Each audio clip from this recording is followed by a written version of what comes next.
Okay, so in this video, we'll be talking about Gia Giudice and this new show, Next Gen NYC. Right. Based on a recent interview she gave, it's all about, the kids of famous people making their way in New York. Exactly. So the cast includes Gia, obviously, then Riley Burruss, Ariana Biermann, Ava Dash, Brooks Marks, and Charlie Zakor. Quite the lineup. And Gia mentioned feeling kind of nervous about doing a show on her own, away from the whole RHONJ family thing. Yeah, she said the pressure's on, but she's also excited. She really emphasized that Next Gen NYC has nothing to do with my family, which she called great. That makes sense. On RHONJ, she was always, supporting her mom, Teresa. This is her stepping out. Stepping into her own spotlight. And it sounds like Brooks Marks actually brought her the opportunity. Yeah, that's what she said. And then Gia recommended Ariana Biermann join, too. So those connections are already there. And inside the new cast, she mentioned a surprising connection with someone named Emra. Right. Said they're similar, both in that NYC social influencer world. Booked and busy was the phrase. Found her cool and chill. Nice to find those genuine connections. But okay, who brought the drama? That would be Charlie Zakor. Gia compared him to Scott Disick. Oh, the hate to love him, love to hate him. Said he's amazing, but just unapologetically himself, which, causes some rifts. That kind of character often drives reality TV storylines. Definitely. And there was some specific drama mentioned, too, like Ariana Biermann's situation. Yeah, Ariana apparently revealed in episode 1 that her parents took her brand deal money. Pretty heavy stuff to share up front. And Gia's reaction. She commended Ariana for being really raw and open about it, showed some empathy there. Okay. And then there was the issue between Gia and Riley Burruss, stemming from comparing RHOA and RHONJ. Right. Gia insisted she wasn't trying to compare their moms, Candy and Teresa, just making conversation, trying to connect over their shared background. Her view was basically all the Housewife shows have the same formula. Friend groups, drama, just different people. Pretty much. She said she wasn't trying to be offensive at all, but it seems like it didn't land that way with Riley. So where do they stand now? Well, Gia said, I don't know how to please her, I guess. And when asked if they're friends, she just said no. Oof. So that conversation had lasting impact. This also brings up that whole nepo baby label. What was Gia's take?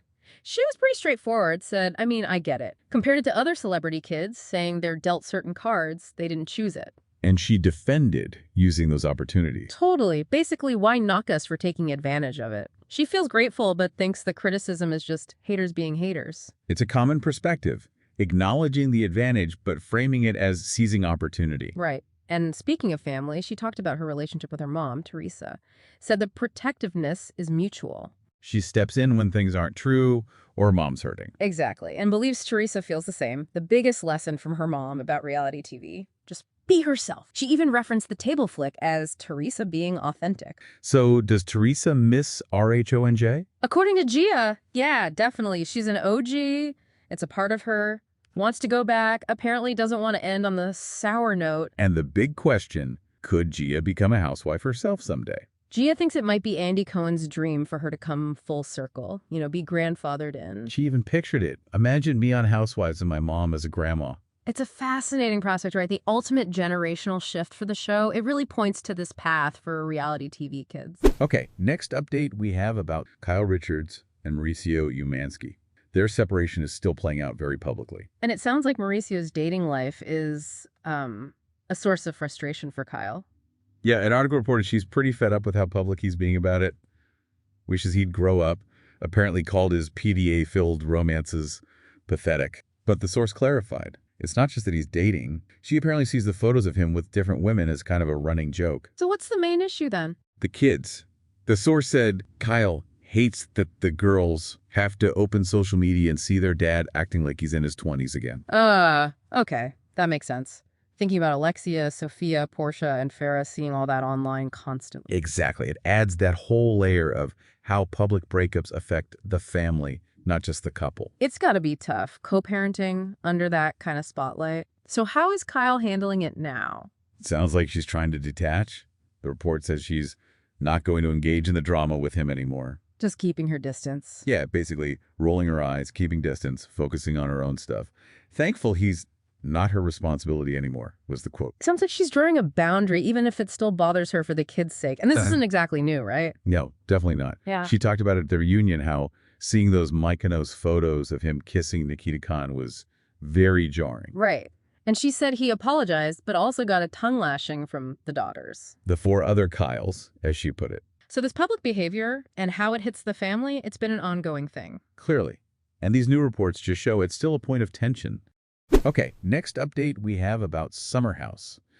Moving over to the Hamptons.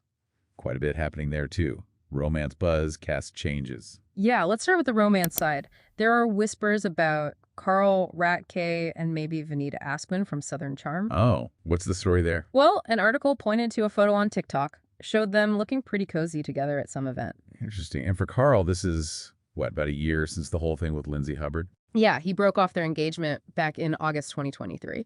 So the timing makes people talk, you know? Right. And Lindsay, meanwhile, she's been moving on very publicly. Oh, yeah. The article mentioned she threw a breakup anniversary party.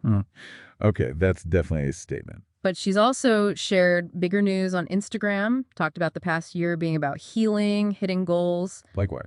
Well, she announced she's pregnant. She's in a relationship with a guy named Turner Kufe. Wow, big changes. Yeah, becoming a mom-to-be, dating someone she called wonderful, buying a house. So she's really putting her new life out there. Totally different approaches then. Carl possibly keeping things quiet, Lindsay sharing everything. Exactly. And what adds a bit more spice to the Carl and Venita rumors, apparently Austen, Kroll, and Rodrigo Reyes, Venita's castmates, they liked a social media post speculating about Carl and Venita dating. Ooh, the co-star cosign, even if it's subtle. Fans definitely notice that stuff. For sure. But, you know, officially. The report says Carl and Venita are staying quiet for now. Okay, still on Summer House. Bigger news, maybe, is the cast shakeup. Sounds major. It really does. Like, the dynamics in that house could be completely different next season. A source referencing DeuxMoi reported quite a few people are leaving. Who are we talking about? Paige DeSorbo, Lexi Wood, Gabby Prescott, and Imral Hassan. Wow, that's a chunk of the cast. Paige announced it herself, right? She did, yeah. On Instagram, June 5th, said she decided not to return, called it a rewarding chapter, but time to close it. And she hinted why, didn't she? Something about outgrowing it. Yeah, she mentioned outgrowing the party premise, which, let's be honest, kind of fits with her spending more time in bed than at the party sometimes on the show. True. Okay, so Paige chose to leave. What about the others? Lexi Wood also announced she was leaving, but the report suggested Gabby and Imral were maybe allegedly not getting asked back. Ah, okay. Production decision. And it also suggested Lexi would not be asked back either, even before she announced it. So maybe a mix of both. Gotcha. And Lindsay, with the baby just arriving. Yeah. The source suggested she'll probably just make appearances here and there, not full-time, which makes sense right now. Okay, so lots of people out or scaling back. Yeah. But one person made it clear they are not leaving. Right. Carl Radke. He jumped on Instagram that same day, June 5th, to shut down rumors he was leaving. Said point blank he's staying. Good for him clarifying. Yeah. So Carl's in, but the house is going to feel very different. Definitely. Big changes. Always interesting to see how shows handle that kind of turnover, who they bring in next. For sure. Okay, next update we have is Brynn Whitfield from RHONY. She actually started a new podcast, please see below. Yeah, and she's been pretty open on there about where things stand with her castmates now filming's done. And it sounds like not much contact.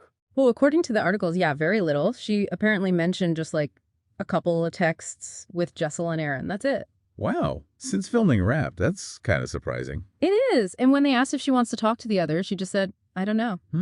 Leaves a lot unsaid, doesn't it? It really does. It suggests things are complicated. And the article mentioned this specific moment that really shows that her reaction to seeing the others hanging out. Oh, right, the group photo incident. Yeah. She saw Jessel posted a picture of everyone together. Exactly. And Brynn talked about this whole, like, internal tug of war she had about it. Like, should I like it, should I not? Totally. She said she liked it, then unliked it, and then eventually liked it again. That speaks volumes, that little action. Conflicted feelings, right? Absolutely. She admitted she misses them, which, you know, makes sense after that shared experience. Yeah. But she also felt frustrated. Like, the article mentioned her saying, basically, them. Whoa. Yeah. Yeah, that's a real mix of wanting connection, but also feeling hurt or maybe left out. And it feels particularly significant when you remember what she shared on the show. You mean on the Puerto Rico trip? Exactly. When she opened up about her past experience with abuse, that was incredibly brave. So brave. Yeah. And the article noted she'd told Yuba Hassan privately before. Right, but sharing it on camera with everyone there, Yeah. that's a whole different level of vulnerability. Definitely. Yeah. And you have to wonder how sharing something that personal and then seeing how maybe the group reacts afterwards affects things. Well, it seems it did have a big impact, because the article dropped some other news. Brynn was supposed to do another Bravo show. Really? Which one? It was called Love Hotel, supposed to be a new sort of housewives dating show. Okay, interesting. And she didn't do it. Nope. She dropped out just 2 weeks before they were supposed to start filming. Wow, last minute. Why? Her explanation ties right back to RHONY. She said coming back from that Puerto Rico trip, she felt really upset, just focused on her healing. Understandable. And she said she felt so icked out by cameras after being so vulnerable. Like the whole girl group dynamic might have felt off after that. Yeah, that makes a lot of sense. Putting yourself out there again so soon, especially for a dating show. Right. She even said she felt bad because she thought they'd maybe interviewed guys, kind of for her. Oh, wow. And she thinks Giselle Bryant ended up taking her spot. Huh. So that whole experience on RHONY really changed her perspective, made her pull back from another big opportunity. It really seems like it.